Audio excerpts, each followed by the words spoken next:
बच्चे, a very good morning to all of you. I hope all of you must be very good. आइए बेटा शुरू करते हैं हम अपना नया सब्जेक्ट लॉ। लॉ का बेसिक मीनिंग क्या होता है बेटा? लॉ का बेसिक मीनिंग होता है it is a set of rules.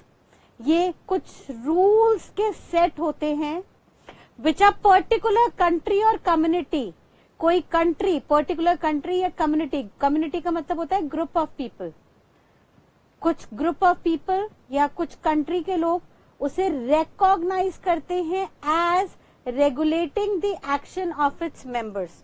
उस कंट्री के मेंबर्स या उस कम्युनिटी के मेंबर्स के एक्शंस को रेगुलेट करने के लिए, कंट्रोल करने के लिए, एंड विच इट में enforce by the imposition of penalty. भाई सिंपल सी बात है, कुछ सेट ऑफ रूल्स, कुछ रूल्स जो एक कंट्री या कम्युनिटी को कहे जाते हैं फॉलो करने के लिए, सो दैट वहां पे रहने वाले लोगों को या उस कम्युनिटी के मेंबर्स के एक्शंस को रेगुलेट किया जा सके, कंट्रोल किया जा सके। और अगर वो मेंबर्स उन लॉज को, उन रूल्स को नहीं मान रहे हैं तो उन रूल्स को मनवाने के लिए उनके ऊपर इम्पोज की जाए पेनल्टीज। तो ऐसे सेट ऑफ रूल्स को हम लॉ कहते हैं। अब बेसिकली इस बात को आप ऐसे नहीं समझ पाएंगे, एक एग्जाम्पल से समझते हैं, बात को ज्यादा हम अच्छे से क्लियर कर पाएंगे। बेटा आप लोग जब रोड पर निकलते हो तो आपने देखा होगा अगर कहीं चौराहा आ जाए और वहां की रेड लाइट फेल हो जाए तो हर रोड से आने वाली गाड़ी आगे बढ़ती जाती है, कोई दूसरे के लिए नहीं रुकता। और यहाँ पे चौराहे पे गाड़ियां आके टकराती हैं आपस में, एक दूसरे को धक्का मुक्की करते हैं, रोड ब्लॉक हो जाता है, एक्सीडेंट होने की संभावनाएं हो जाती हैं।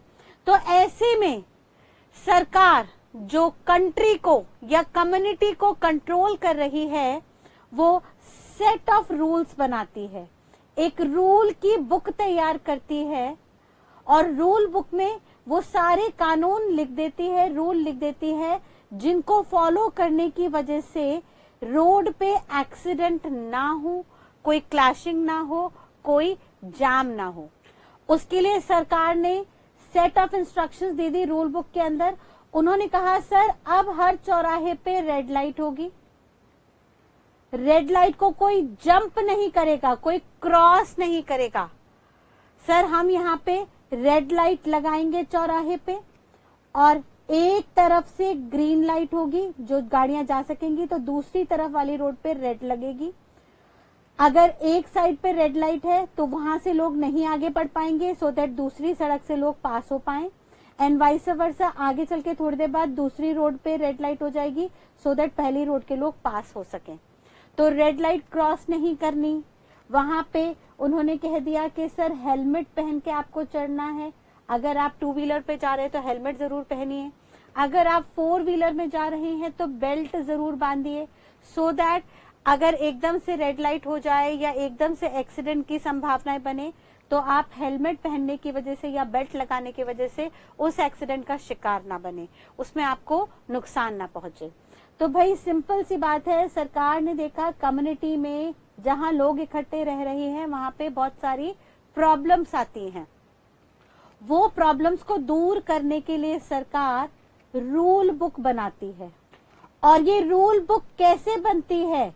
तो भाई ये डिपेंड करता है उस कंट्री पे जहां के रूल्स बनाए जा रहे हैं। हर कंट्री के अपने अपने रूल्स होते हैं, हर कम्युनिटी के अपने अपने रूल्स होते हैं। मैम कम्युनिटी के भी रूल्स होते हैं? यस बेटा। अगर हम इंडिया में ही आ जाएं तो इंडिया में हिंदू मैरिज एक्ट के अलग कानून हैं। अगर हिंदू कल्चर में, हिंदू रिलीजन में कोई शादी कर रहा है तो उनके अलग कानून हैं, और अगर कोई मुस्लिम कम्युनिटी के अंदर मैरिज कर रहे हैं तो उनके अलग कानून हैं, उसके लिए अलग अलग एक्ट, अलग अलग लॉ बने हैं। तो सर कोई भी कानून कंट्री वाइज भी बन सकता है, कम्युनिटी वाइज भी बन सकता है, लेकिन ये बनाता कौन है? तो सर ये डिपेंड करता है उस कंट्री के सेटअप पे, वो कंट्री किस तरह से काम कर रही है। फॉर एग्जाम्पल हम इंडिया की बात लें तो इंडिया में आप लोगों ने पहले पढ़ा होगा 9th या 10th स्टैंडर्ड में सिविक्स के अंदर कि सर इंडिया एक डेमोक्रेटिक कंट्री है जहां पे by the people, of the people and for the people कानून बनता है और ये कानून रेगुलेट करता है इंडिया का कॉन्स्टिट्यूशन, संविधान। कॉन्स्टिट्यूशन के अंदर कुछ बेसिक फंडामेंटल राइट्स दिए हुए हैं, मौलिक अधिकार दिए हुए हैं, जैसे राइट टू लिव, जीने का अधिकार। तो भाई राइट टू लिव है, मौलिक अधिकार है, बेसिक अधिकार है, इस पे सर कभी कोई कानून नहीं बनेगा, इस पे कोई कानून नहीं बनेगा। यानी इस पे सरकार कभी कोई कानून नहीं बनाएगी कि सांस नाक से मत लो मुंह से लो, या हर सांस लेने छोड़ने पर आपको 1 रुपए का टैक्स देना पड़ेगा। नहीं सर, इस पे कभी कोई कानून नहीं बनेगा। ये मौलिक अधिकार हैं, जो 6 मौलिक अधिकार कॉन्स्टिट्यूशन ने हर इंसान को दिए हैं। इसके अलावा कॉन्स्टिट्यूशन ने अपनी 3 लिस्ट बनाई, union list, state list and concurrent list. In list में कॉन्स्टिट्यूशन ने बहुत सारे आइटम्स लिख के दे दिए, अलग अलग आइटम्स लिख के दिए, जिनको आप आगे आने वाले टाइम में धीरे धीरे पढ़ोगे। यहाँ पे अलग अलग आइटम्स थे और कॉन्स्टिट्यूशन ने कहा कि जो जो आइटम्स में यहाँ पे कॉन्स्टिट्यूशन में लिख के दे रहा हूं, सिर्फ और सिर्फ इन्हीं आइटम्स पे कानून बन सकता है। इनके अलावा आप किसी और आइटम पे कानून नहीं बनाएंगे। और इन आइटम्स पे कानून बनाएगा कौन? तो कॉन्स्टिट्यूशन के नीचे आया पार्लियामेंट। पार्लियामेंट आया जिसको कानून बनाने की पावर दी गई, यानी पार्लियामेंट को हम लेजिस्लेटिव बॉडी भी कहते हैं। लेजिस्लेशन का मतलब होता है लॉ और लेजिस्लेटिव बॉडी का मतलब होता है लॉ मेकिंग बॉडी। तो भाई साहब ये जो पार्लियामेंट है ये लॉ मेकिंग बॉडी है। पार्लियामेंट हर उस आइटम पे कानून बनाएगी जो आइटम यूनियन लिस्ट में मेंशन है। तो मैम जो आइटम स्टेट लिस्ट में मेंशन है उनका क्या होगा? बेटा स्टेट लिस्ट में मेंशन आइटम पे स्टेट लेवल की पार्लियामेंट कानून बनाएगी और स्टेट लेवल पे पार्लियामेंट को बोला जाता है लेजिस्लेटिव असेंबली, या इसे हम विधानसभा भी कहते हैं। आप लोगों ने सुना होगा इंडिया में ड्यूअल गवर्नमेंट सिस्टम है, एक तो सेंट्रल लेवल पे काम चलता है और एक स्टेट लेवल पे काम चलता है। तो भाई साहब जो सेंट्रल लेवल का काम है, जो सेंट्रल लेवल का कानून बनाने का काम है, वो कौन देख रहा है? सेंट्रल लेवल पे कानून बनाने का काम पार्लियामेंट देख रही है और स्टेट लेवल पे कानून बनाने का काम लेजिस्लेटिव असेंबली या विधानसभा देखेगी। और विधानसभा कौन से आइटम्स पे कानून बनाएगी? जो स्टेट लिस्ट में मेंशन है। स्टेट लिस्ट में लिखे हुए आइटम्स पे कौन कानून बनाएगा? विधानसभा। और सेंट्रल या यूनियन लिस्ट के अंदर दिए गए आइटम्स पे कानून कौन बनाएगा? पार्लियामेंट। ठीक है। एंड फर्दर उन्होंने एक कॉन्करेंट लिस्ट बनाई। उस कॉन्करेंट लिस्ट में हुए आइटम पे क्या होगा? सर वहां पे उन्होंने सिंपली कह दिया, सर कॉन्करेंट लिस्ट में लिखे हुए आइटम पे उन्होंने सिंपली कह दिया कि हम दोनों को पावर दे रहे हैं। सेंट्रल लेवल पे चाहे तो पार्लियामेंट यहाँ पे लिखे आइटम्स पे लॉ बनाए या स्टेट लेवल पे लोकेटेड विधानसभा यानी लेजिस्लेटिव असेंबली इन आइटम्स पे लॉ बनाए, हमें कोई दिक्कत नहीं है। यहाँ पे दोनों के दोनों चाहे तो लॉ बना सकते हैं। ठीक है बेटा, तो यहाँ तक की बात एकदम क्लियर है। सर इंडिया में कानून कौन बनाएगा? सर इंडिया में सारे कानून कॉन्स्टिट्यूशन पे बेस्ड होंगे। कॉन्स्टिट्यूशन हमें अलग अलग लिस्ट में कुछ आइटम्स देगा, जो आइटम्स अलग अलग लिस्ट में लिखे हुए हैं सिर्फ उन्हीं पे कानून बनेगा। सर यूनियन लिस्ट में जो भी आइटम्स लिखे हैं उस पे सेंट्रल लेवल पे पार्लियामेंट लॉ बनाएगी। स्टेट लिस्ट में जो भी आइटम्स लिखे हैं उन पे स्टेट लेवल पे विधानसभा लॉ बनाएगी और कंकरेंट लिस्ट में जो भी आइटम्स लिखे हुए हैं उन पे पार्लियामेंट या लेजिस्लेटिव असेंबली दोनों ही लॉ बना सकते हैं। और जब भी पार्लियामेंट लॉ बनाएगा तो सर पार्लियामेंट में 2 हाउसेस होंगे, लोकसभा एंड राज्यसभा। लोकसभा में लोगों द्वारा चुने हुए मेंबर्स आएंगे जिनको इलेक्शन में हर 5 साल में लोग इलेक्ट करते हैं, चुनते हैं, वो मेंबर्स यहाँ पे आएंगे। और राज्यसभा में नॉमिनेटेड मेंबर्स आएंगे, यानी राज्यसभा में अलग अलग प्रेसिडेंट, प्राइम मिनिस्टर जिनको नॉमिनेट करते हैं वो वहां पे आएंगे। तो दोनों हाउसेस में जो भी कानून बनेगा वो वहां पे पास होना चाहिए और फिर उसके बाद प्रेसिडेंट ऑफ इंडिया से उन पे अप्रूवल मिलना चाहिए। देन उसके बाद जाके वो जो कानून बना है, जिसको पहले हमने रूल बुक का नाम दिया था, वो एक्ट बन जाएगा। एक्ट का मतलब है लॉ कंपल्सरी अपॉन ऑल, वो कानून जो सबको मानना पड़ेगा, जो इससे कोई बच नहीं सकता। और ये कानून क्यों बनाया जाएगा? भाई सिंपल सी बात है, अभी हमने देखा प्रॉब्लम्स को दूर करने के लिए बनाया जाएगा। जैसे हमने रोड की बात कही थी कि सर रोड में एक्सीडेंट्स ना हो, इसके लिए हमने कानून बना दिया। पार्लियामेंट ने कानून बनाया मोटर व्हीकल एक्ट, और उस एक्ट के तहत उन्होंने कहा रेड लाइट आप जंप नहीं कर सकते। उन्होंने कहा आपको हेलमेट पहनना जरूरी है अगर आप 2 व्हीलर चला रहे हो। उन्होंने कहा आपको बेल्ट लगानी, सीट बेल्ट लगानी जरूरी है अगर आप 4 व्हीलर चला रहे हो, एंड सो ऑन। अब ये एक्ट आने के बाद, ये कानून आने के बाद जो एक्सीडेंट की प्रॉब्लम थी वो प्रॉब्लम बहुत हद तक रिड्यूस हो गई। ठीक है, तो जैसे ये रोड की बात हुई, ऐसे ही अगर हम अपने बिजनेसेस की बात ले लें।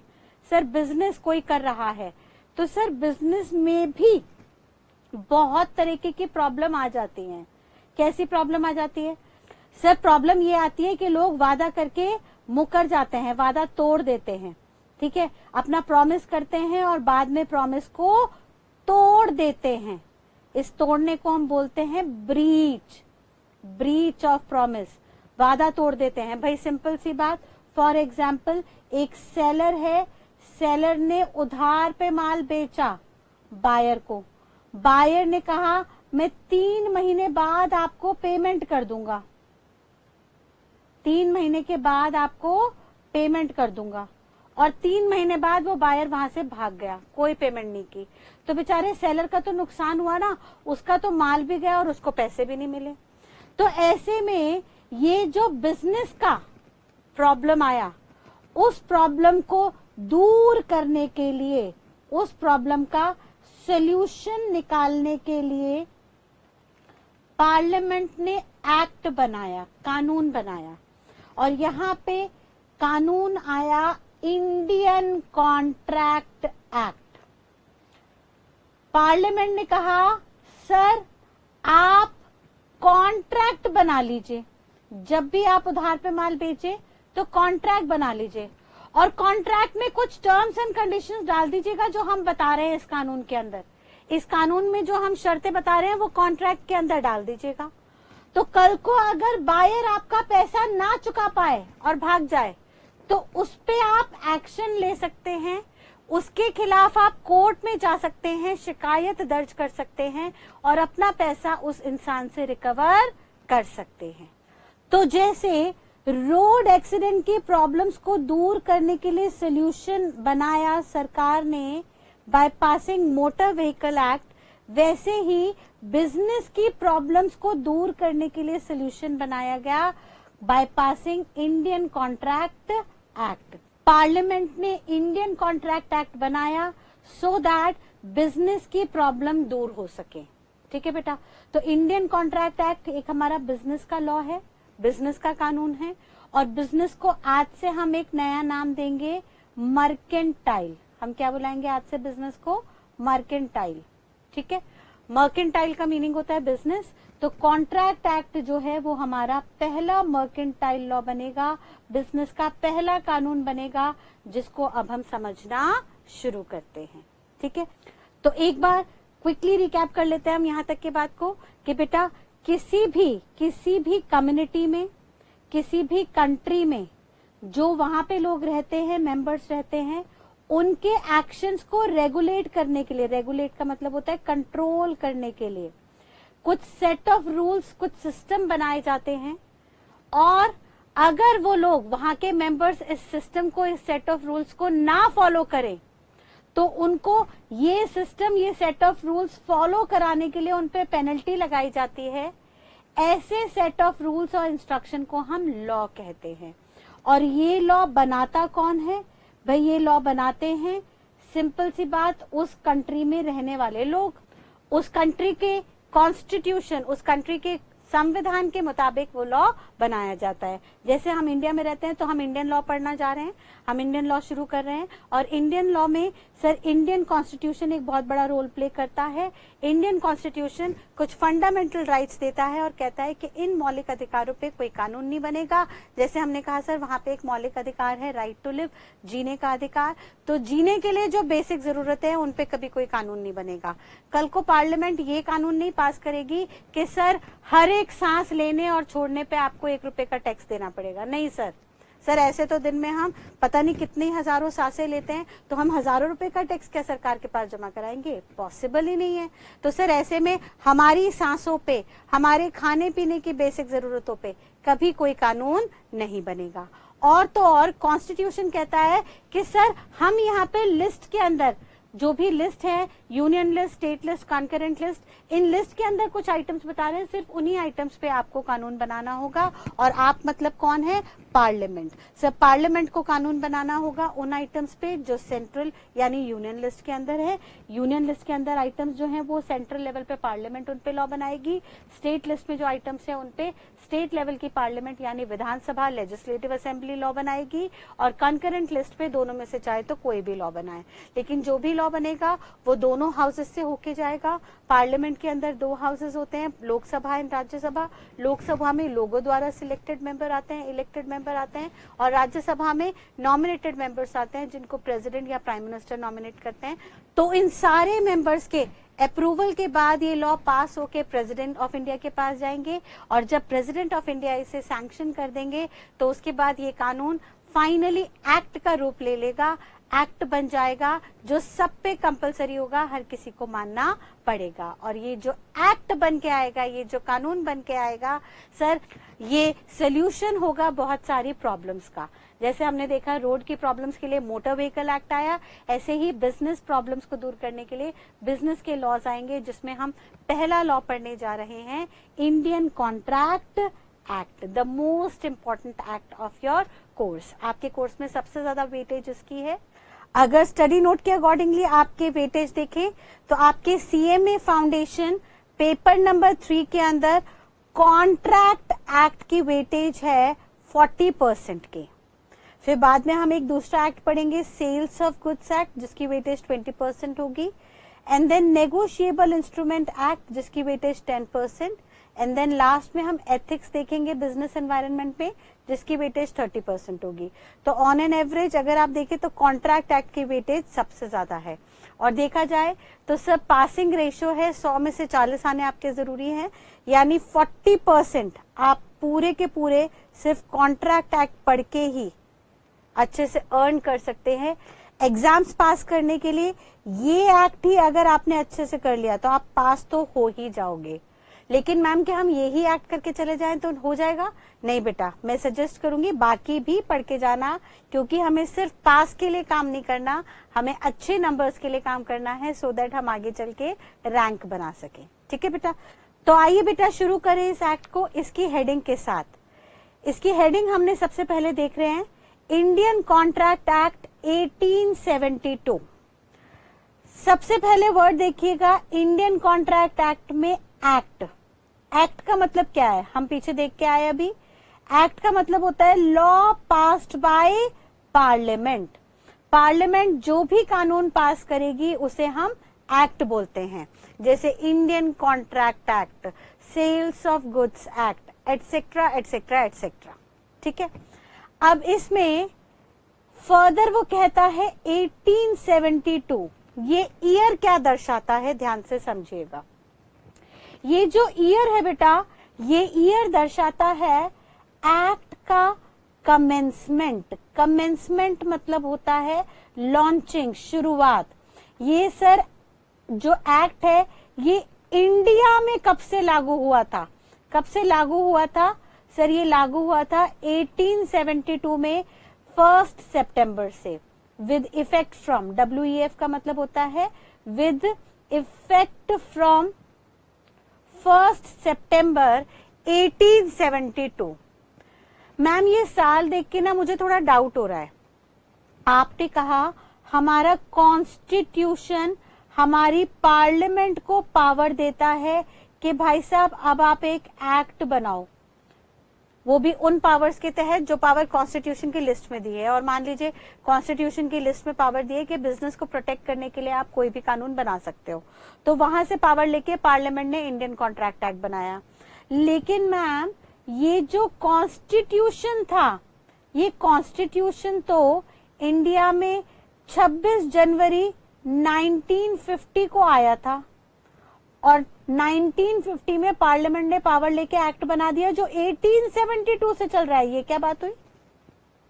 नहीं बेटा समझिएगा, एक्चुअली हुआ क्या, 1872 ये बिफोर इंडिपेंडेंस का टाइम है सर। इसका मतलब ये जो लॉ था वो मेड बाय ब्रिटिशर्स था, ब्रिटिशर्स ने ये लॉ बनाया था, ठीक है। तो मैम ब्रिटिशर्स ने लॉ बनाया था तो क्या ब्रिटिश पार्लियामेंट में इंग्लैंड में जाके ये लॉ पास हुआ था? नहीं बेटा, ब्रिटिशर्स उस वक्त इंडिया में राज कर रहे थे, लेकिन इंडिया का भी तो पार्लियामेंट था ना, पार्लियामेंट तब भी था, पार्लियामेंट इंडिपेंडेंस से पहले भी था जहां पे ब्रिटिशर्स कानून बनाते थे। तो ब्रिटिशर्स ने लॉ बनाया इन इंडियन पार्लियामेंट, इंडिया की पार्लियामेंट में ब्रिटिशर्स ने ये कानून बनाया। और जब आफ्टर इंडिपेंडेंस 1947 में इंडिपेंडेंस के बाद जब 1950 में कॉन्स्टिट्यूशन बना तो ये एक्ट को एज इट इज अडॉप्ट कर लिया, एज इट इज। भाई हमारे लॉ मेकर्स ने कहा कि वो कानून जो ब्रिटिशर्स बना गए जो बिल्कुल सही है, उसी लॉ को हम एज इट इज अपने इंडिया में अडॉप्ट कर लेते हैं, उसमें हम कोई चेंजेस नहीं करते। क्योंकि सर उस वक्त कॉन्स्टिट्यूशन बनने के बाद ऑलरेडी लॉ मेकर्स के ऊपर बहुत सारा बर्डन था, बहुत सारे कानून बनाने थे। तो पुराने जितने कानून ब्रिटिशर्स ने पहले इंडियन पार्लियामेंट में बना दिए थे जो सही थे, जो हमारी इकोनॉमी, हमारी सोसाइटी, हमारी कम्युनिटी के अगेंस्ट नहीं थे, उन लॉस को इंडियन पार्लियामेंट ने एज इट इज अडॉप्ट कर लिया, जिसकी वजह से आज भी इंडिया में 1872 में पास हुआ इंडियन कॉन्ट्रैक्ट एक्ट एप्लीकेबल है, ठीक है। तो 1872 क्या दर्शाता है? Year of enactment, year of commencement, जिस दिन से कानून लागू हुआ था। और इंडिया में कॉन्ट्रैक्ट एक्ट 1 सितंबर 1872 से लागू हुआ था, जो उन दिनों ब्रिटिशर्स ने इंडियन पार्लियामेंट में पास किया था, इंडिया की पार्लियामेंट में पास किया था। देयरफॉर भले ही 1950 में कॉन्स्टिट्यूशन बना, उसके बाद पार्लियामेंट को पावर मिली, तो भी पार्लियामेंट ने वही act as it is adopt कर लिया, एज इट इज इंडिया को फॉरवर्ड कर दिया, जिसके चलते आज भी यही एक्ट इंडिया में एप्लीकेबल है। क्लियर है? फर्दर सर यहाँ पे आगे लिखा हुआ है इंडियन, इंडियन, ये इंडियन का मतलब क्या हुआ? सर इंडियन का मतलब हुआ कि ये कानून अब जो हम पढ़ने जा रहे हैं वो इंडिया में एप्लीकेबल होगा, इंडिया में लागू होगा, इंडियन बाउंड्रीज के अंदर अप्लाई किया जाएगा। तो मैम क्या पूरी की पूरी इंडिया पे ये लगेगा लॉ? तो अब उसके बारे में सुनिएगा। उसके लिए लॉ मेकर ने कहा sir it is applicable to whole of India, पूरी इंडिया पे ये कानून एप्लीकेबल होगा except Jammu and Kashmir. Jammu and Kashmir पे ये कानून लागू नहीं होगा। मैम क्यों? जम्मू एंड कश्मीर में इसको क्यों नहीं अप्लाई किया? तो इसका भी रीजन है, रीजन समझिए क्या है। सर हुआ क्या था, जिन दिनों आजादी हुई थी 1947 में, तब आप लोगों ने हिस्ट्री में ऑब्वियसली पढ़ा हुआ है कि हमारा जो इंडिया था उस इंडिया का बंटवारा हो गया था, ठीक है, इंडिया का बंटवारा हो गया था। यहाँ पे हमारा पाकिस्तान था, पाकिस्तान और इंडिया का बंटवारा हुआ। और जब ये बंटवारा हो रहा था तो बंटवारे के बाद जम्मू एंड कश्मीर पाकिस्तान में जाके मर्ज हो रहा था, जम्मू कश्मीर पाकिस्तान में जाके मर्ज हो रहा था। लेकिन उस वक्त Indian prime minister mister Jawaharlal Nehru, mister Nehru ने सोचा कि भाई अगर जम्मू पाकिस्तान में चला गया तो बहुत प्रॉब्लम आएगी, क्योंकि जम्मू में बहुत बड़ी हिमालयन रेंज है, हिमालयन रेंज है वहां पे। और ये जो हिमालयन रेंज है ये पूरे एशियन कंट्रीज से इंडिया को प्रोटेक्ट करती है। सर यहाँ पे अफगानिस्तान थोड़ा सा टच होता है, यहाँ पे चाइना आ जाता है एंड सो ऑन। तो अब यहाँ पे अगर हिमालयन रेंज पाकिस्तान के पास चली गई तो इंडिया बहुत खतरे में आ जाएगा। सर यहाँ पे अब मान लीजिए अगर इंडिया यहाँ से शुरू हो रहा होता तो ऐसे केस में पाकिस्तान बहुत इजीली कंट्रोल कर सकता था इंडिया को, चाइना बहुत इंटरफेरेंस कर सकता था, अफगानिस्तान इंटरफेरेंस कर सकता था एंड सो ऑन। तो मिस्टर नेहरू ने प्लानिंग की कि जम्मू को इंडिया के अंदर ही रखना है और उसी वक्त जम्मू में कबालीज ने अटैक किया। कबालीज मतलब होते हैं ट्रैवलर्स। ये कबालीज जो होते हैं एक तरीके के बंजारे होते हैं, वॉरियर्स होते हैं, लड़ने जाते हैं, लोगों की प्रॉपर्टी पे, लोगों की जमीन पे कब्जा करते हैं और वहां पे रहने लगते हैं। तो इन कबालीज ने जम्मू पे अटैक किया, जम्मू कश्मीर पे अटैक किया। जम्मू कश्मीर पे जब अटैक हुआ तो वहां के राजाओं ने पाकिस्तान से हेल्प मांगी, पाकिस्तान गवर्नमेंट से हेल्प मांगी और कहा सर हमें बचाइए इन कबालीज से। लेकिन उस वक्त पाकिस्तान फॉर्मेशन में था तो ना उनकी कोई आर्मी अवेलेबल थी ना कुछ थी जो कि जम्मू को प्रोटेक्शन दे पाती। तो मिस्टर नेहरू ने जम्मू कश्मीर के राजाओं की रातों रात एक मीटिंग, एक बैठक बैठाई और कहा कि हम यानी इंडियन गवर्नमेंट आपको पूरी हेल्प करेगी, सारे कबालीज से आपको प्रोटेक्शन देगी, बट शर्त यह है कि आप अपनी टेरिटरी को इंडिया के अंदर ही बना के रखोगे, इंडिया का ही हिस्सा बने रहने दोगे और हम आपको वादा कर रहे हैं कि भले ही इंडिया एक डेमोक्रेटिक कंट्री बन जाए लेकिन आपका राजपाट नहीं छीना जाएगा।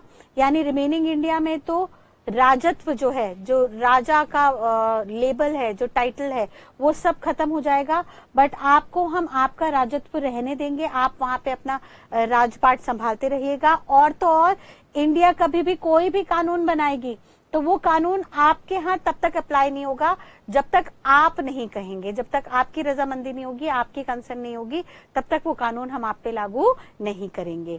तो भाई जम्मू कश्मीर के राजाओं को ये बेनिफिट अच्छा लगा, उन्हें दिखा कि भैया एक तो हमारी टेरिटरी बच रही है, हमारा राजपाट भी बचा रहेगा और साथ साथ कोई भी इंडियन कानून हम पे लागू नहीं होगा जब तक हमारी रजामंदी नहीं होगी। तो ऐसे में उन्होंने हामी भर दी। हामी भरने के बाद इंडियन गवर्नमेंट ने उनको कबालीज से बचाया एंड जम्मू कश्मीर वापस इंडियन टेरिटरी में आ गई, जिसके चलते इंडिया और पाकिस्तान में डिस्प्यूट आ गया। और जैसा कि आप जानते हैं ये डिस्प्यूट आज तक भी चला आ रहा है, इसका कोई सोल्यूशन नहीं है। लेकिन हाँ, जम्मू कश्मीर ऑफिशियली इंडिया का हिस्सा बन गया। बट क्योंकि मिस्टर नेहरू ने प्रॉमिस किया था तो वो प्रॉमिस कॉन्स्टिट्यूशन में भी डाल दिया गया अंडर आर्टिकल 370। तो 370 के चलते कॉन्ट्रैक्ट एक्ट जम्मू कश्मीर पे एप्लीकेबल नहीं होगा, बाकी ऑल ओवर इंडिया अप्लाई होगा। मैम लेकिन हमने तो अभी पीछे देखा आर्टिकल 370 एबॉलिश हो गया है कॉन्स्टिट्यूशन से। तो बेटा आर्टिकल 370 कॉन्स्टिट्यूशन से एबॉलिश हुआ है, लेकिन उसका जो काउंटर इम्पैक्ट, उसके जो चेंजेस बाकी लॉ में आने चाहिए वो चेंजेस अभी तक बाकी लॉ में नहीं आए हैं। तो जब तक वो चेंजेस इम्पैक्ट नहीं करेंगे रिमेनिंग एक्ट्स को, रिमेनिंग लॉज को, तब तक एकेडमिकली हमें यही पढ़ना होगा कि इंडियन कॉन्ट्रैक्ट एक्ट भी पूरी इंडिया में अप्लाई होगा एक्सेप्ट जम्मू एंड कश्मीर। ठीक है, ये बात ध्यान रखेंगे। तो आइए हम देखते हैं इंडिया का मतलब क्या था। सर इंडिया का मतलब था this act shall be applicable to whole of India except Jammu and Kashmir. Jammu and Kashmir पे ये लॉ अप्लाई नहीं होगा। तो हमें इंडिया का मतलब क्लियर हो गया। सर पूरी इंडिया पे लॉ अप्लाई होगा एक्सेप्ट जम्मू कश्मीर। हमने 1872 का रेफरेंस देख लिया, रेलेवेंस देख लिया कि क्यों डाला गया ये साल। ये साल इनैक्टमेंट का था, कमेंसमेंट का था। एक्ट का मतलब था law pass by parliament. And finally अब हम देखने जा रहे हैं कॉन्ट्रैक्ट का मतलब। Sir Indian contract act specifically बनाया गया कॉन्ट्रैक्ट्स को रेगुलेट करने के लिए। तो मैम ये कॉन्ट्रैक्ट क्या होता है आइए समझिएगा। कॉन्ट्रैक्ट का मीनिंग अंडर सेक्शन 2H में दिया। मैम ये सेक्शन क्या होता है? तो बेटा समझिए, जब भी कोई एक्ट बनता है तो एक्ट में पार्लियामेंट प्रोविजंस लिख के देती है, बताती है कि क्या क्या होना है। अब ये जो प्रोविजंस होते हैं, ये प्रोविजंस अलग अलग पॉइंट्स में होते हैं। तो अलग अलग पॉइंट्स कैसे लिख के दे? तो अलग अलग पॉइंट्स जो है वो सेक्शन में लिख दिए जाते हैं।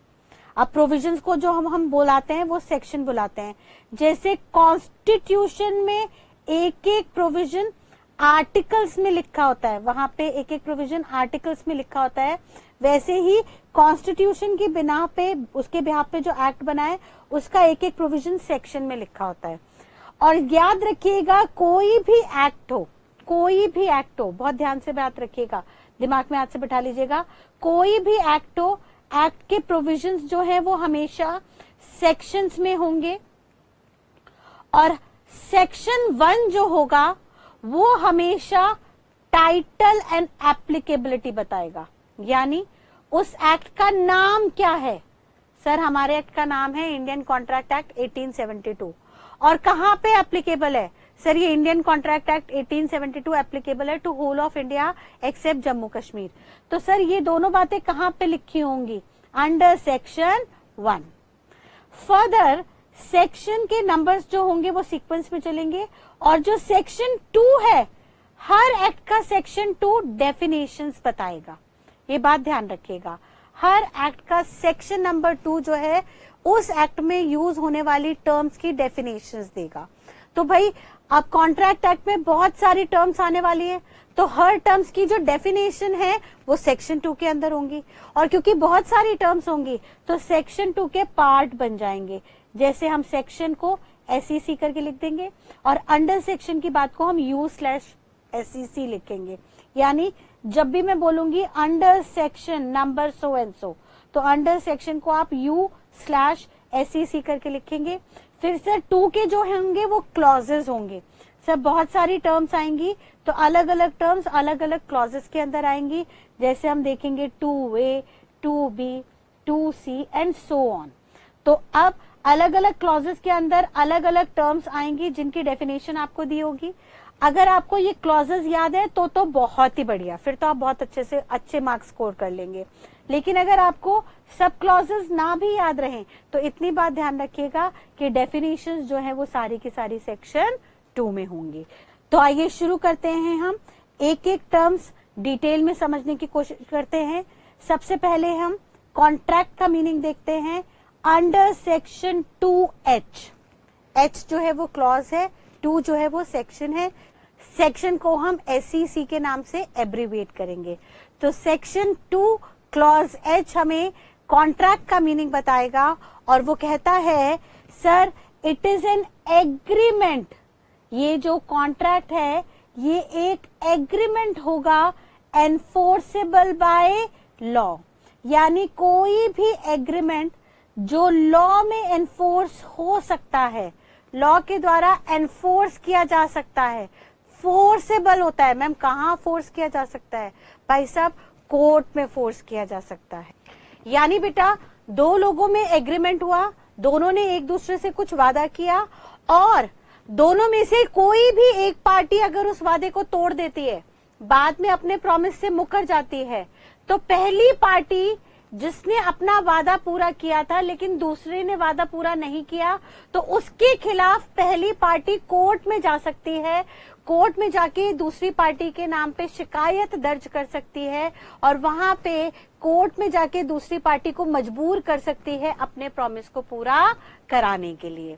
तो एनफोर्सेबल बाय लॉ का लिटरल मीनिंग होता है कि सर कोई भी ऐसा एग्रीमेंट जिसमें कुछ टर्म्स एंड कंडीशंस अवेलेबल हो, जिनके पूरे होने पे उस एग्रीमेंट को कोर्ट में ले जाया जा सके अगर दोनों में से कोई भी पक्ष, कोई भी पार्टी अपने प्रॉमिस को तोड़ दे।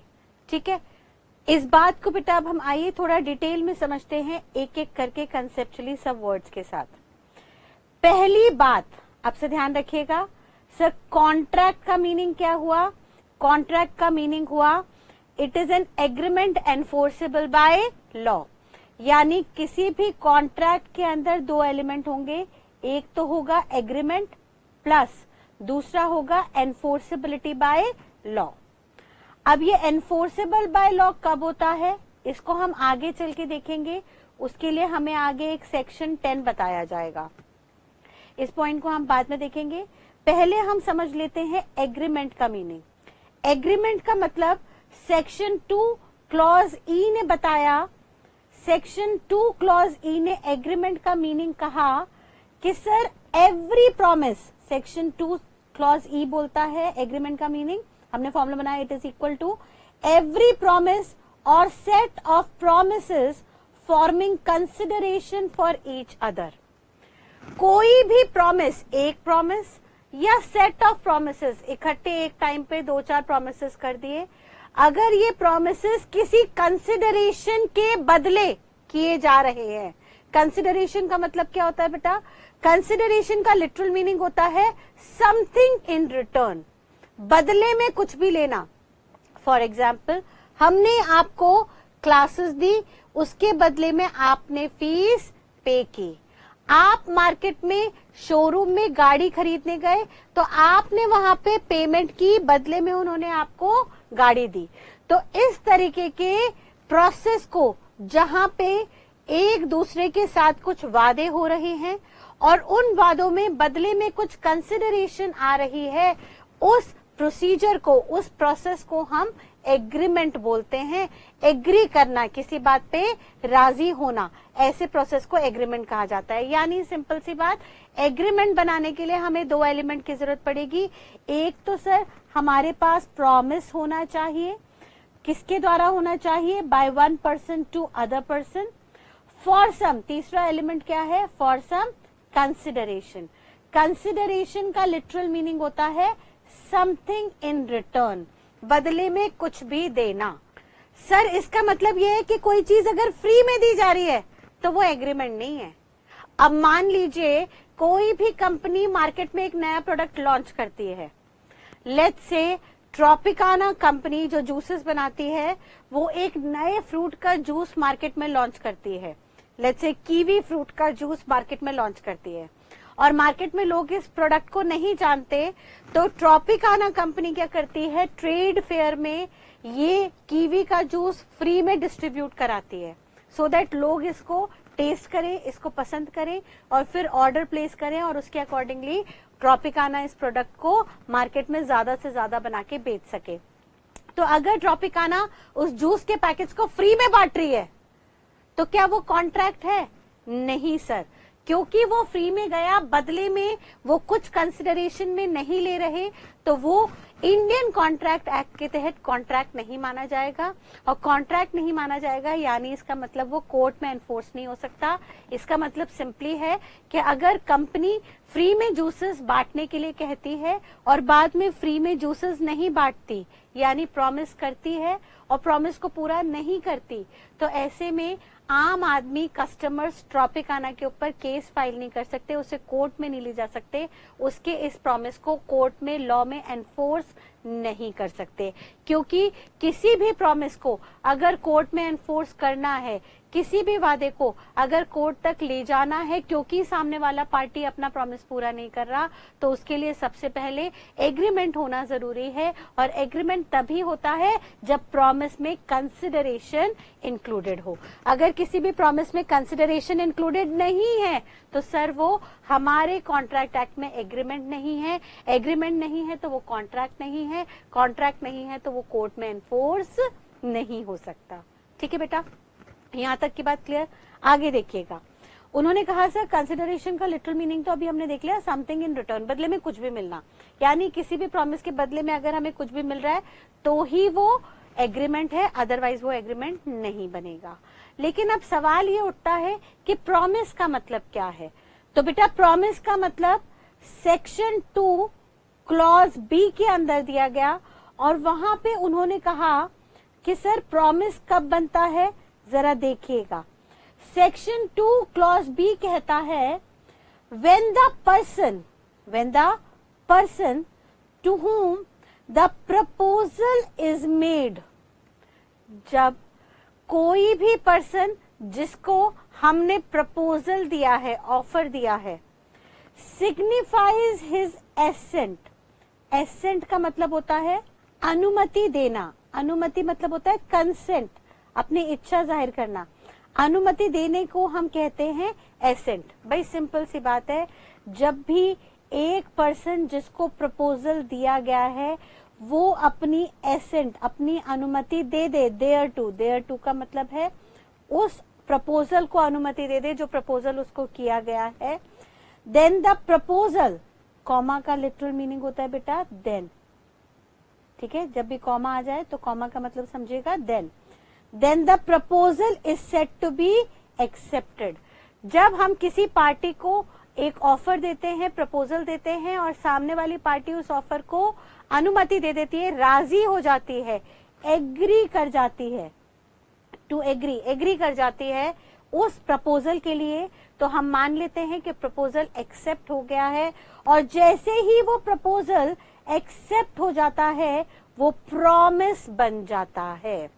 इसका मतलब प्रॉमिस का फॉर्मूला क्या निकल के आया सर? प्रॉमिस का मतलब है जब भी कोई प्रपोजल एक्सेप्ट हो जाए तो वो प्रपोजल प्रॉमिस बन जाता है, और जब वो प्रॉमिस किसी कंसिडरेशन के लिए हो तो एग्रीमेंट हो जाता है। और अगर उस एग्रीमेंट में एनफोर्सेबिलिटी बाय लॉ है, यानी सेक्शन 10 की सारी कंडीशंस गिवन हैं, तो वो एग्रीमेंट कॉन्ट्रैक्ट बन जाता है। इस बात को एक बार फिर से समझने की कोशिश कीजिए, हम क्या कहना चाह रहे हैं। हमने अभी खाली, आज हम सिर्फ बेटा ओवरव्यू ले रहे हैं, इन सारे पॉइंट्स को हम एक एक करके डिटेल में देखेंगे। ये जो भी पॉइंट्स आज हम डिस्कस कर रहे हैं इनके अलग अलग चैप्टर्स हैं, हम अलग अलग क्लास में जाके अलग अलग चैप्टर्स में एक एक वर्ड को डिटेल में जाके पढ़ेंगे। बट सिर्फ आज के लिए हम एक ओवरव्यू ले रहे हैं कि हमारे कॉन्ट्रैक्ट एक्ट में क्या क्या टर्म्स आने वाली हैं, सो दैट आगे इन टर्म्स में पहुंचते वक्त हमें कोई कंफ्यूजन ना रहे। ठीक है, तो आज हम इंडियन कॉन्ट्रैक्ट एक्ट का ओवरव्यू ले रहे हैं। इंडियन कॉन्ट्रैक्ट एक्ट में हमने देखा कि इंडियन का मतलब था कि ये एक्ट पूरी इंडिया पे लागू होगा except Jammu and Kashmir. Contract का मतलब हमने देखा सर, कॉन्ट्रैक्ट का मीनिंग है कोई भी एग्रीमेंट जो एनफोर्सेबल बाय लॉ हो सके। एनफोर्सेबल बाय लॉ होने के लिए, एनफोर्सेबल बाय लॉ का मतलब है कि अगर एग्रीमेंट में दो पार्टीज जिन्होंने एक दूसरे से वादा किया था, अगर वो अपने वादे से मुकर जाते हैं तो दूसरी पार्टी उनको कोर्ट में घसीट सकती है, उनको कोर्ट में ले जा सकती है अपने वादे को पूरा करने के लिए। अगर उन्हें कोर्ट में ले जाना है, इस एग्रीमेंट को एनफोर्सेबल बाय लॉ करना है, तो उन्हें कुछ टर्म्स एंड कंडीशंस को फॉलो करना होगा, जिसको हम आगे चल के सेक्शन 10 में देखेंगे। लेकिन हमें अभी एग्रीमेंट बनाना है पहले, तो एग्रीमेंट के लिए हमें फर्दर दो एलिमेंट्स की जरूरत पड़ेगी। पहला होगा कोई भी प्रॉमिस अगर एक पर्सन दूसरे को कर रहा है फॉर सम कंसिडरेशन, यानी हमने आपको प्रॉमिस किया कि हम क्लासेस देंगे और उसके बदले में हम आपसे फीस चार्ज कर रहे हैं, तो ये आपके और हमारे बीच में एक एग्रीमेंट तैयार हुआ, और ये एग्रीमेंट एनफोर्सेबल बाय लॉ होते ही कॉन्ट्रैक्ट बन जाएगा। लेकिन एग्रीमेंट बनाने के लिए सर हमें प्रॉमिस और कंसिडरेशन की जरूरत है, तो हमने उसमें से प्रॉमिस का मीनिंग समझने की कोशिश की। प्रॉमिस का मतलब है जब भी हम किसी को ऑफर दें और सामने वाला उस ऑफर के प्रति अपनी अनुमति दे दे, अपनी एग्रीमेंट दे दे, एग्री कर जाए, उस पर राजी हो जाए, तो वो ऑटोमेटिकली जो ऑफर दिया है, जो अब एग्री हो गया है, एक्सेप्ट हो गया है, वो प्रॉमिस बन जाता है। और प्रॉमिस अगर कंसिडरेशन के लिए किया गया है तो एग्रीमेंट है, और एग्रीमेंट में सेक्शन 10 के एलिमेंट्स अवेलेबल है, तो वो कॉन्ट्रैक्ट है। सिर्फ एक ओवरव्यू समझिए, इन सारे पॉइंट्स को हम डिटेल में एक एक करके समझेंगे। फर्दर आगे उन्होंने कहा कि सर जो भी प्रॉमिस आप कर रहे हैं वो प्रॉमिस सिर्फ और सिर्फ तभी बनता है जब कोई एक प्रपोजल एक्सेप्ट हो जाता है। यानी अब हमारा ये कंक्लूजन निकल के आता है कि अगर हमें कोई प्रॉमिस फॉर्म करना है तो उसके लिए पहले एक प्रपोजल होना चाहिए, एक ऑफर होना चाहिए। अगर वो ऑफर एक्सेप्ट हो जाएगा, सामने वाली पार्टी राजी हो जाएगी उस ऑफर को लेके, तो वो ऑफर प्रॉमिस बन जाएगा। अब मैम इसका मतलब ये हुआ कि प्रॉमिस के लिए हमें प्रपोजल और एक्सेप्टेंस चाहिए, तो पहले हम प्रपोजल का मीनिंग देख लेते हैं। प्रपोजल को बेटा हम ऑफर भी कहते हैं, और ये meaning under section 2 clause A दिया गया है। U/S का मतलब क्या है? अंडर सेक्शन 2 क्लॉज ए, इसको हम लीगली U/S भी लिखते हैं, आप भी ऐसे ही कोट कर सकते हैं। सेक्शन 2 क्लॉज ए ने क्या कहा ऑफर के बारे में, आइए देखते हैं। अगेन ध्यान रखिएगा ये पूरी डेफिनेशन है, इस डेफिनेशन को हमने ब्रेकअप करके छोटे छोटे पार्ट में बांट दिया है, सो दैट हमें इसे याद करने में दिक्कत ना रहे। ऑल्दो ये टॉपिक को हम पूरा का पूरा अगली क्लास से डिटेल में एज अ चैप्टर पढ़ना शुरू करेंगे, यानी हर वो टर्म जो यहाँ पे डेफिनेशन में दी गई है, हर एक उस टर्म का सेपरेट चैप्टर है। अभी हम सिर्फ और सिर्फ एक ओवरव्यू ले रहे हैं, ठीक है बेटा। तो अब प्रपोजल के लिए सेक्शन 2 क्लॉज ए ने क्या कहा, a person is set to make a proposal. एक बंदा माना जाएगा कि उसने प्रपोजल दिया है, एक बंदा माना जाएगा कि उन्होंने प्रपोजल दिया है। When he signifies, signifies का मतलब होता है to express, to express, या हम कहते संकेत देना, ठीक है, कुछ भी हिंट देना, संकेत मतलब हिंट देना, हिंट देना या एक्सप्रेस करना।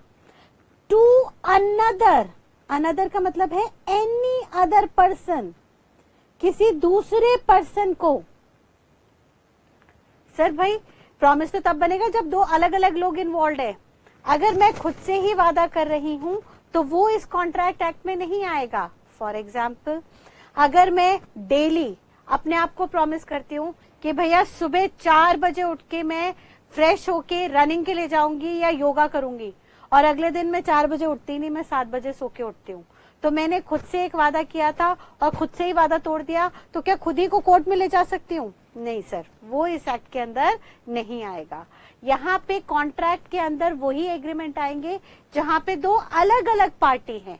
एक बंदा दूसरे बंदे को कुछ ऑफर देता है, कुछ संकेत देता है, कुछ प्रपोजल देता है, यानी दो अलग अलग लोग होने चाहिए। किस चीज का संकेत देता है, फिर से पढ़िए। उन्होंने कहा a person is set to make a proposal when he signifies, जब वो सिग्निफाई करेंगे to another person, any other person को वो हिंट देंगे, संकेत देंगे किस चीज की, हिज विलिंगनेस। विलिंगनेस का मतलब होता है इच्छा जाहिर करना, इच्छा बताना। वो अपनी विलिंगनेस बताएंगे सामने वाले को कि भाई मेरे लिए कुछ काम कर दीजिए या मैं आपके लिए कुछ काम करना चाहता हूँ। किस चीज की विलिंगनेस बताएंगे? टू डू, कुछ करना, और to abstain from doing anything. Sir या तो कुछ काम करने की इच्छा जाहिर करेंगे या कुछ काम ना करने की इच्छा जाहिर करेंगे। Abstain from doing anything. Abstain का मतलब लिटरली होता है to stop someone from doing something. किसी को कुछ काम करने से रोकना भी एक ऑफर हो जाता है। कैसे? फॉर एग्जाम्पल, मान लीजिए दो कॉम्पिटिटर है, mister A and mister B. ये दोनों कॉम्पिटिटर हैं एक दूसरे के। दोनों की मिठाई की दुकान है, शॉप 1, शॉप 2। अब दोनों की मिठाई की दुकान है और दोनों के बीच में कंपटीशन होता है। अब दोनों क्या करते हैं भाई, कंपटीशन के चलते एक दूसरे के बिजनेस को हैम्पर करने के लिए दोनों प्राइस कम करते रहते हैं अपना, और दोनों अपने प्रोडक्ट का प्राइस कम करते हैं, जिसके चलते दोनों ही पक्षों को नुकसान होता है, लॉसेस होते हैं। तो फाइनली मिस्टर ए बी को प्रपोजल देते हैं कि भैया तेरी दुकान तू हमें बेच दे, हम उसके लिए तेरे को 50 लाख रुपए देंगे, प्लस तू हमसे वादा कर कि तू ऐसा ही मिठाई का बिजनेस दोबारा यहाँ पे 10 किलोमीटर के रेडियस के अंदर नहीं करेगा। तू ये मिठाई का काम हमारी दुकान के आसपास के 10 किलोमीटर के रेडियस तक नहीं करेगा। उसके लिए हम तेरे को 20 लाख रुपए और ऑफर करते हैं। तो यहाँ पे मिस्टर ए ने बी को 2 ऑफर दिए। पहला ऑफर 50 लाख का to sell his shop to mister A, और दूसरा ऑफर 20 लाख रुपए का to abstain mister B from conducting same business in the nearby region for next 20 years. मान लीजिए ए ने बी को कहा भैया मेरे से 20 लाख पकड़ ले, लेकिन तू मुझे वादा कर कि अगले 20 सालों तक तू या तेरी फैमिली में से कोई भी बंदा सेम मिठाई का बिजनेस मेरी दुकान के अगले 10 किलोमीटर के रेडियस तक कंडक्ट नहीं करेगा, सो दैट मैं इस दौरान अपनी मोनोपोली क्रिएट कर सकूं, मैं यहाँ पे गुडविल क्रिएट कर सकूं, और यहाँ पे मैं अच्छा मार्केट क्रिएट करके अच्छा पैसा कमा सकूं। अब ऐसे में मान लेते हैं मिस्टर बी, जिनकी फाइनेंशियल हालत बहुत ज्यादा अच्छी नहीं थी, फाइनेंशियली कमजोर थे, इनके पास अपने स्टाफ को सैलरी देने के लिए भी पैसे नहीं थे। जब उनको सामने से 70 लाख आते हुए दिखे तो उन्होंने रजामंदी दे दी, अपनी एक्सेप्टेंस दे दी और उन्होंने कहा ठीक है, आप ये लीजिए दुकान की चाबी, दुकान के अंदर रखा सामान, ये पूरी दुकान अब आपकी हुई और मैं एक कागज पे लिख के देता हूँ, एक कागज पे, एक सरकारी कागज पे लिख के देता हूँ कि मैं अब आपकी दुकान के 10 किलोमीटर के रेडियस तक सेम मिठाई का बिजनेस अगले 20 सालों तक कभी भी नहीं करूंगा, ना मैं करूंगा, ना मेरा कोई लीगल एयर, ना कोई मेरा बाल बच्चे, कोई फैमिली के लोग ये कंडक्ट करेंगे। और जब मिस्टर बी ने ये रजामंदी दे दी, अपनी एक्सेप्टेंस दे दी ए के ऑफर के प्रति, तो इन दोनों के बीच में प्रॉमिस फॉर्म हो गया।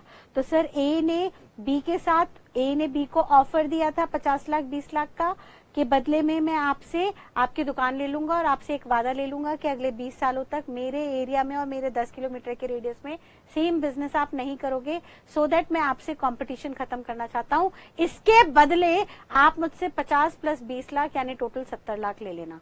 तो बी ने इस बात पे अपनी रजामंदी दे दी, यानी सबसे पहला एलिमेंट यहाँ पे आया, ए ने ऑफर दिया, ऑफर हो गया, प्रपोजल हो गया, फिर बी ने रजामंदी दे दी यानी एक्सेप्टेंस हो गया। अब ऑफर एक्सेप्ट हो गया तो प्रॉमिस बन गया, और प्रॉमिस में क्या कंसिडरेशन थी? यस सर, दोनों एक दूसरे को कुछ ना कुछ दे रहे थे। ए बी को 70 लाख रुपए दे रहा था और बी दुकान की चाबी के साथ साथ एक वादा दे रहा था कि ऐसा कोई कंपटीशन वो अगले 20 साल तक उनके एरिया में नहीं करेंगे। तो सर इस प्रॉमिस में कंसिडरेशन भी हो गई, तो कंसिडरेशन हो गई तो ऑटोमेटिकली अब ये क्या बन गया? सिंपल सी बात, कंसिडरेशन हो गई प्रॉमिस के अंदर, तो सर ये एग्रीमेंट बन गया। और इस एग्रीमेंट में अगर सेक्शन 10 के सारे एलिमेंट्स आ जाएंगे, जिनको हम आगे देखेंगे, तो सर ये सेक्शन 10 के एलिमेंट्स आते ही ये कॉन्ट्रैक्ट बन जाएगा और कॉन्ट्रैक्ट बनते ही ये एनफोर्सेबल इन कोर्ट हो जाएगा, एनफोर्सेबल बाय लॉ हो जाएगा। यानी कल को अगर मिस्टर बी 70 लाख रुपए लेने के बाद 50 लाख तो उन्होंने दुकान के लिए और 20 लाख उन्होंने वादे के लिए कि वो 20 साल तक आसपास ऐसा बिजनेस नहीं करेंगे, और पैसा लेने के बाद अगले 3 साल बाद 4 साल बाद खुद एक ही दुकान के बाहर जाके सामने दूसरी दुकान लेके वहां पे सेम बिजनेस शुरू कर देते हैं, तो ए उनको कोर्ट में घसीट सकता है। यानी बी ने वादा किया था ए को कि मैं अगले 20 सालों तक सेम काम आपकी दुकान के आसपास नहीं करूंगा, और अपने वादे को तोड़ते हुए 3 साल बाद ही बी ए की दुकान के आसपास ही सेम मिठाई की दुकान खोल लेते हैं, तो वो अपनी वादा खिलाफी करते हैं। लेकिन ए ने बी से ये वादा कागजों पे लिखवाया था, सरकारी कागजों पे लिखवाया था। अब सरकारी कागजों पे लिखवाने का मतलब है सेक्शन 10 की कंडीशंस को पूरा किया था।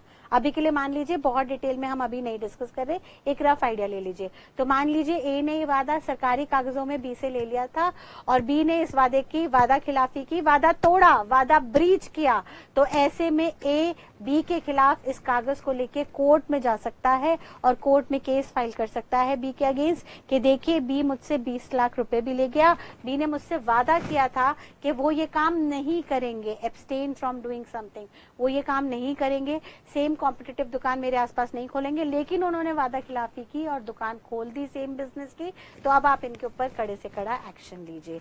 तो भाई अगर उसमें सेक्शन 10 के एलिमेंट्स हो गए इस एग्रीमेंट के अंदर तो कॉन्ट्रैक्ट बन गया, यानी उन्होंने यहाँ पे कागजी कार्रवाई की प्रॉपर, और भी बहुत सारी सेक्शन 10 की कंडीशंस थी उन्होंने सारी पूरी की, तो ऐसे में ब्रीच होने पे, वादा तोड़ने पे ए बी के अगेंस्ट कोर्ट में जा सकते हैं। ठीक है, तो ऑफर का मतलब फिर से क्या हुआ, एक बार फिर से ड्राफ्टिंग कीजिएगा। A person is set to make a proposal, A जो है बी को प्रपोजल देते हुए माने जाएंगे when he signifies to another, जब वो किसी दूसरे बंदे को अपनी इच्छा जाहिर करेंगे, एक्सप्रेस करेंगे, संकेत देंगे, हिज विलिंगनेस टू डू और एब्सटेन फ्रॉम डूइंग, कुछ काम करने की इच्छा या कुछ काम ना करने की इच्छा। एब्सटेन का मतलब समझ में आ रहा है? एब्सटेन का लिटरल मीनिंग होता है to stop someone from doing something, कुछ काम करने से रोकने की इच्छा जाहिर करना भी ऑफर का हिस्सा बन जाएगा। ठीक है, आगे वो क्या कह रहा है, ये इच्छा क्यों जाहिर की जा रही है, क्यों संकेत दिया जा रहा है, क्यों हिंट दी जा रही है? With a view to obtaining assent, assent मतलब अनुमति देना, सर अनुमति हम लेना चाहते हैं, हम सामने वाले से अनुमति लेना चाहते हैं, उनसे कंसेंट लेना चाहते हैं, उनकी इच्छा जानना चाहते हैं, इसके चलते हम उनको संकेत दे रहे हैं। ए प्रपोजल दे रहा है, ए बी को बता रहा है कि भैया मैं आपकी दुकान खरीदने का इच्छुक हूं, मैं आपके साथ कंपटीशन नहीं करना चाहता हूं, इसलिए मैं चाहता हूं कि आप सेम बिजनेस मेरे आसपास ना करें। तो ये अपनी इच्छा ए बी को जाहिर कर रहा है सो दैट आगे चल के वो बी से अनुमति ले सके। और अगर बी ने अनुमति दे दी, बी ने अपनी एक्सेप्टेंस दे दी, तो सर फिर हम दोनों के बीच में जो ऑफर एक्सेप्ट हुआ है वो प्रॉमिस के रूप में तब्दील हो जाएगा। ठीक है, तो उन्होंने कहा with a view to obtaining assent of that person, सामने वाले पर्सन की इच्छा जानने के लिए, उनकी अनुमति लेने के लिए, टू सच एक्ट और एब्स्टिनेंस, उस काम करने के या काम ना करने के रिगार्डिंग सामने वाले इंसान की अनुमति लेने के लिए जब एक इंसान अपना प्रपोजल, अपनी इच्छा जाहिर करता है या उसके संकेत देता है सामने वाले को कुछ काम करने या कुछ काम करने से रोकने के लिए, तो उसको हम ऑफर मानते हैं। ये क्या बन जाता है हमारा ऑफर। और ये जो ऑफर है, ये ऑफर आगे चल के दो तरह से कंक्लूड हो सकता है। Such offer can either be rejected और एक्सेप्टेड, या तो सामने वाली पार्टी उस ऑफर को रिजेक्ट कर देगी, भाई ए ने ऑफर दिया बी को कि भाई मैं आपकी दुकान खरीदना चाहता हूँ, बी के पास बहुत पैसा है, बी कंपटीशन से बिल्कुल नहीं डरता, बी कहता है नहीं मैं अपनी दुकान नहीं बेचूंगा, तो बी ने ए के ऑफर को क्या कर दिया, रिजेक्ट कर दिया। अगर बी ने ए के ऑफर को रिजेक्ट कर दिया तो सर कुछ हुआ ही नहीं, फिर तो कहानी खत्म, फिर तो हमें यहाँ पे कुछ देखना ही नहीं है। लेकिन अगर सामने वाली पार्टी ने पहले वाली पार्टी के ऑफर को एक्सेप्ट कर लिया, बी ने ए के ऑफर को एक्सेप्ट कर लिया, then it will become a promise. फिर वो क्या बन जाएगा, एक प्रॉमिस बन जाएगा। और उस प्रॉमिस में अगर कंसिडरेशन है, उस प्रॉमिस में अगर कंसिडरेशन है, तो वो प्रॉमिस क्या बन जाएगा, ऑटोमेटिकली आपके लिए एग्रीमेंट बन जाएगा। यहां तक की बात क्लियर है बेटा, एकदम पक्का से? ठीक है, तो यहां तक की बात को एक बार फटाफट से कंक्लूड करते हैं। हमने कहा सर प्रॉमिस का मीनिंग सेक्शन 2 क्लॉज ए के अंदर दिया।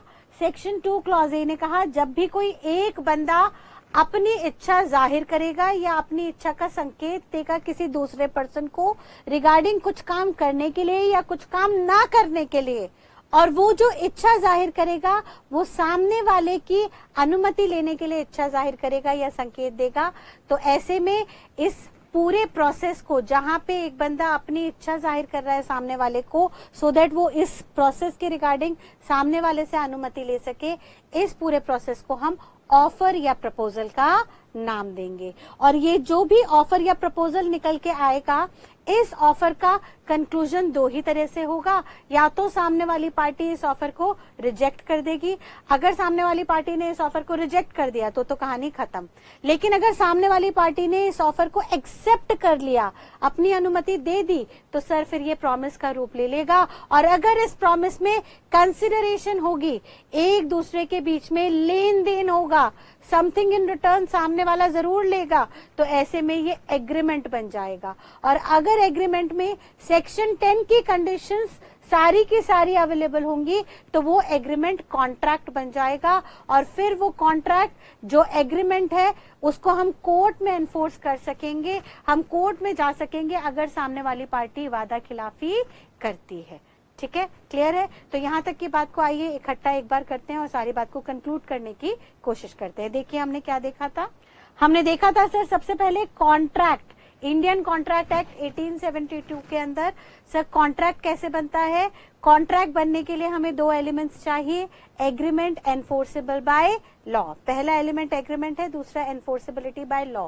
यानी किसी भी एग्रीमेंट में अगर सेक्शन 10 की कुछ कंडीशंस मीट होंगी तो उस एग्रीमेंट को आप कोर्ट में एनफोर्स करा सकते हो। एनफोर्स कराने का मतलब है कि अगर वो एग्रीमेंट दोनों पार्टी ने पूरा कर दिया तो बहुत बढ़िया, लेकिन अगर दोनों में से किसी भी पार्टी के बीच में डिस्प्यूट आ गया, दोनों में से कोई भी पार्टी अपने वादे को तोड़ती है, वादा खिलाफी करती है, तो दूसरी पार्टी कोर्ट में जा सकती है, उसके अगेंस्ट कोर्ट में एक्शन ले सकती है, कोर्ट में जाके सामने वाली पार्टी को मजबूर कर सकती है अपने वादे को पूरा करने के लिए।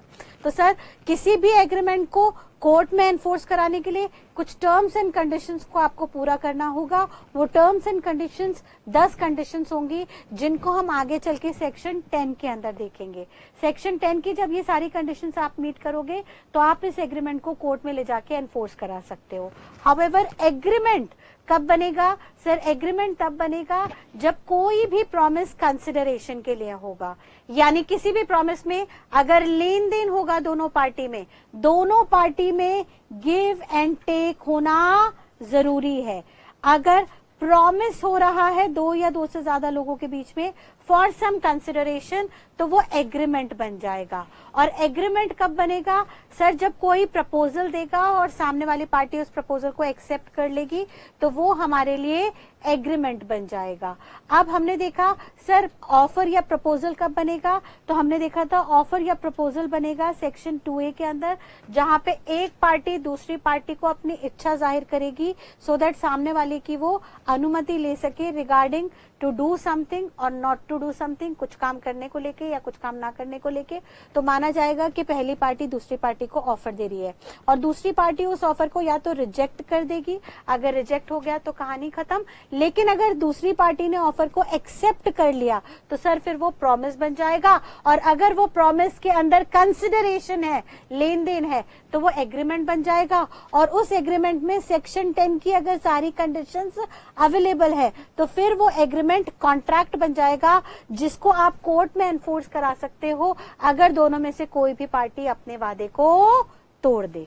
यानी मैम अगर किसी एग्रीमेंट में सेक्शन 10 के एलिमेंट्स नहीं होंगे तो फिर वो एग्रीमेंट कोर्ट में नहीं जा सकता।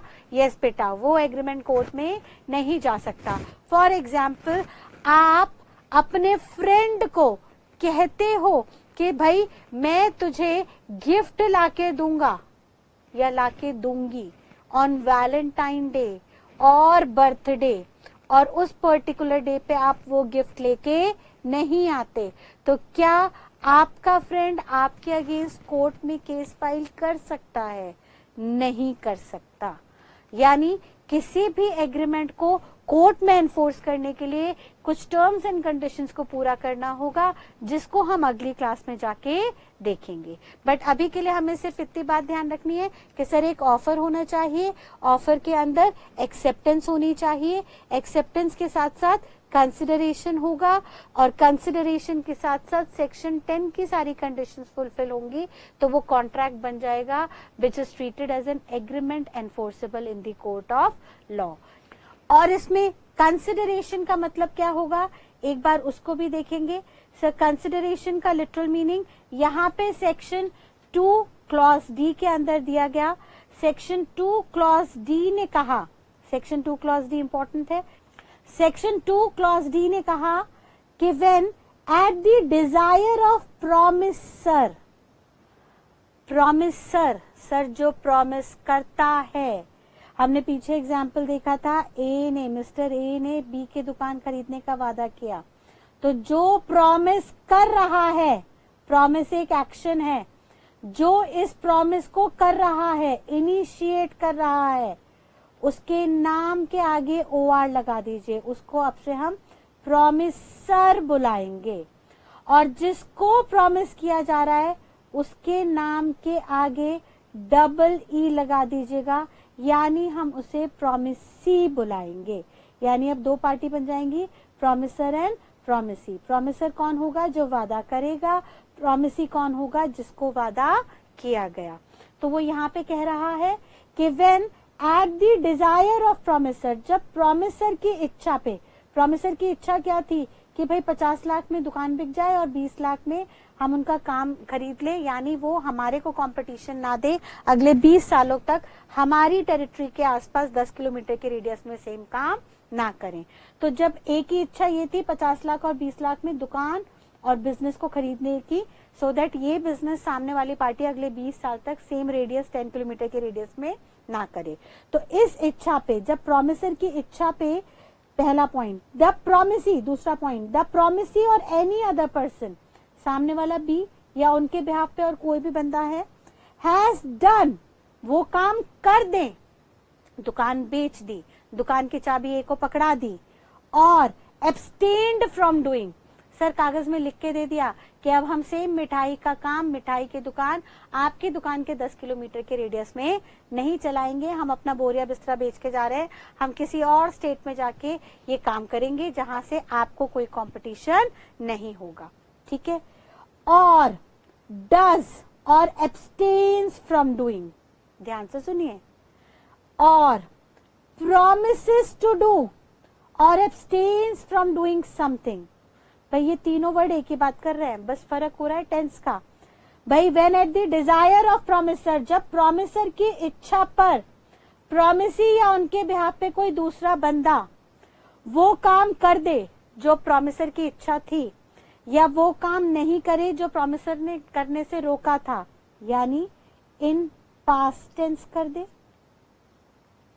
या और डज और abstains from doing, sir present की बात कर रहा है, या प्रेजेंट में वो काम कर दे या वो काम नहीं करे, और promises to do और to abstain from doing something, या फ्यूचर में वादा कर दे कि वो काम नहीं करेगा या वो काम करेगा।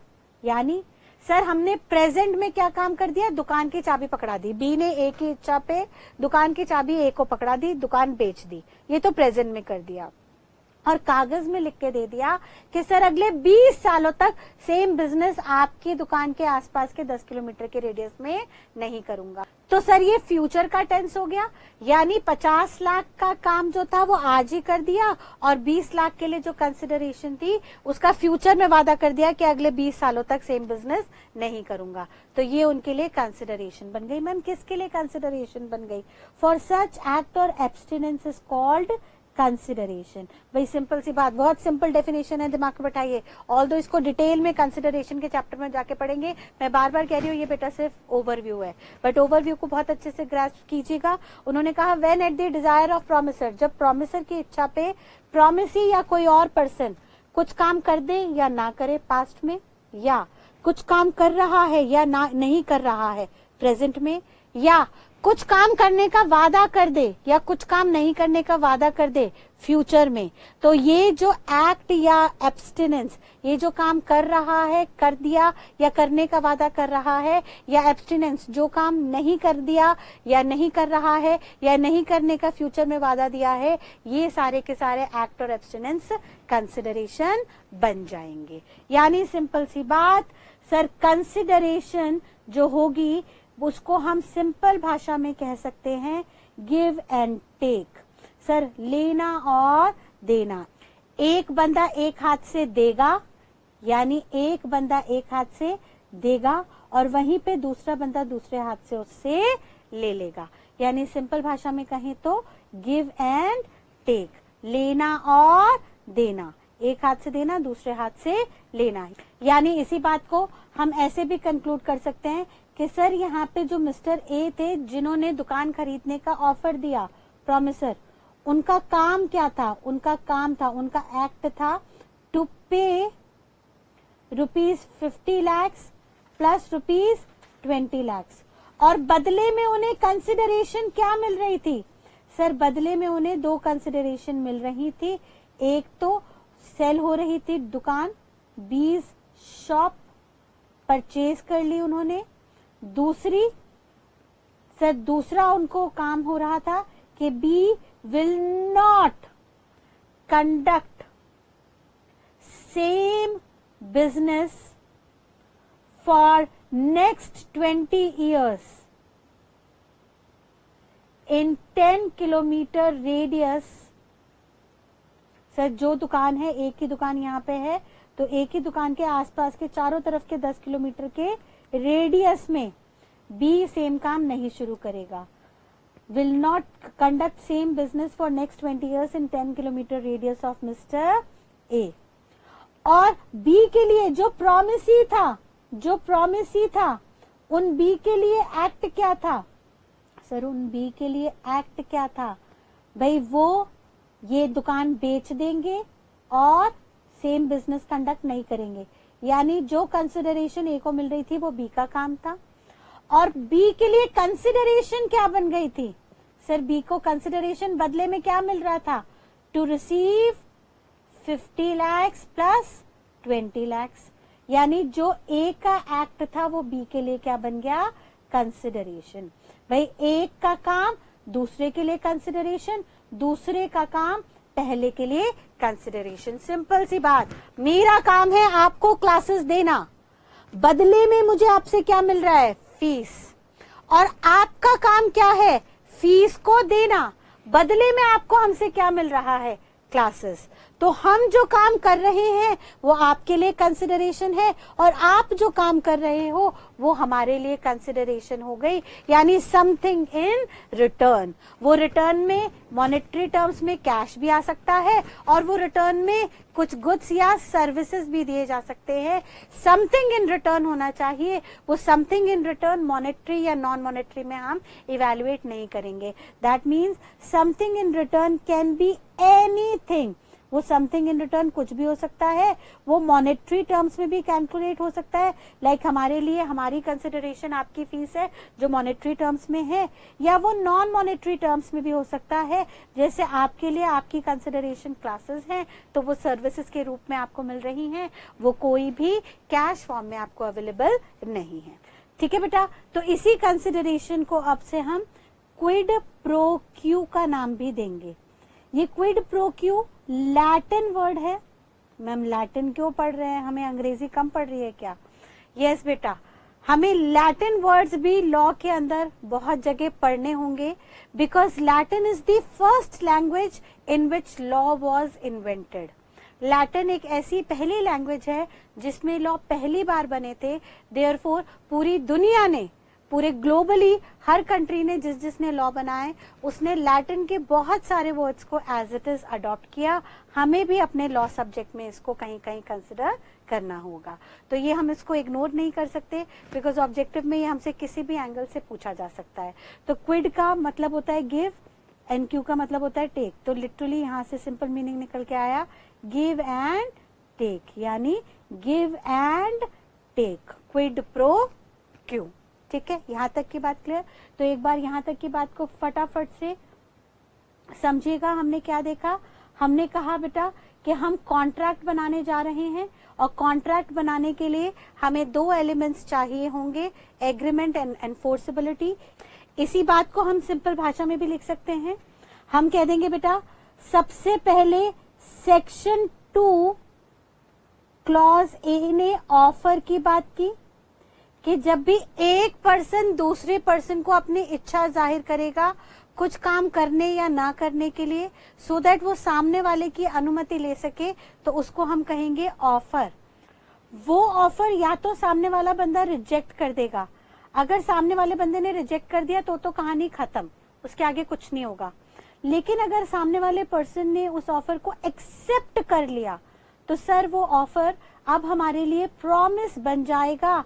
ये बात सेक्शन 2 के क्लॉज बी ने कही कि प्रॉमिस हमारा हो जाता है अगर कोई भी ऑफर एक्सेप्ट हो जाए।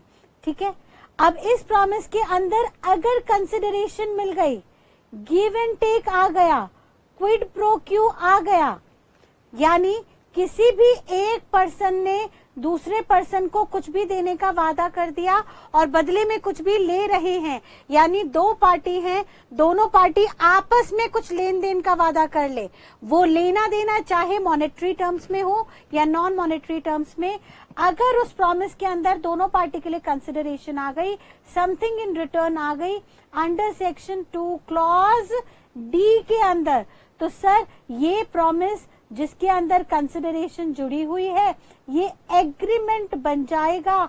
ये बात सेक्शन 2E ने कही।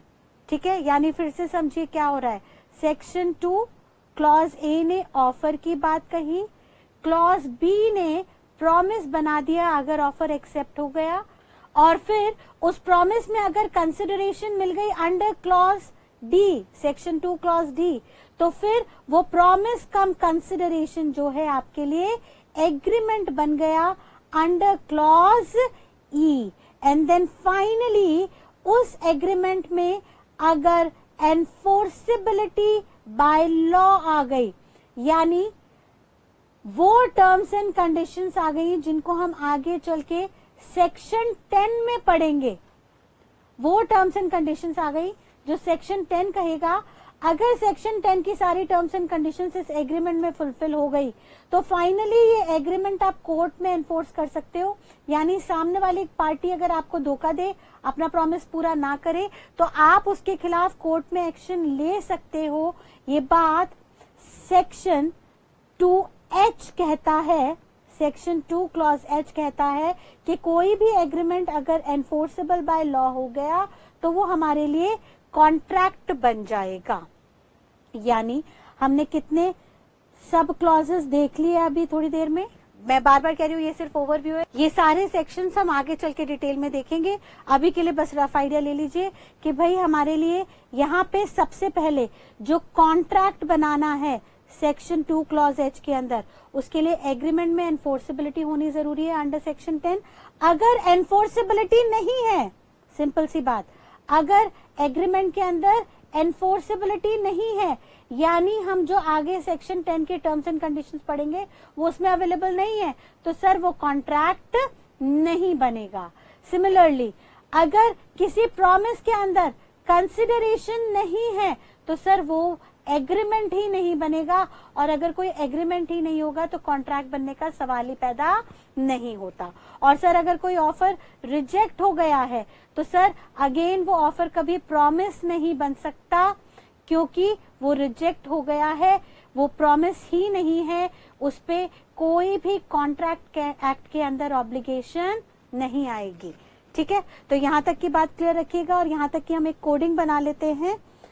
अब दे, अब दे, अब दे, अब दे। कॉन्ट्रैक्ट अगर कोर्ट में एनफोर्सेबल हो गया, हमने सामने वाली पार्टी को माल बेच दिया और सामने वाली पार्टी ने हमारी कंसिडरेशन हमें नहीं दी, तो हम कहेंगे अब दे, अब दे। अब तो तुझे देना ही पड़ेगा क्योंकि हम कोर्ट में जा रहे हैं तेरे खिलाफ शिकायत करने के लिए।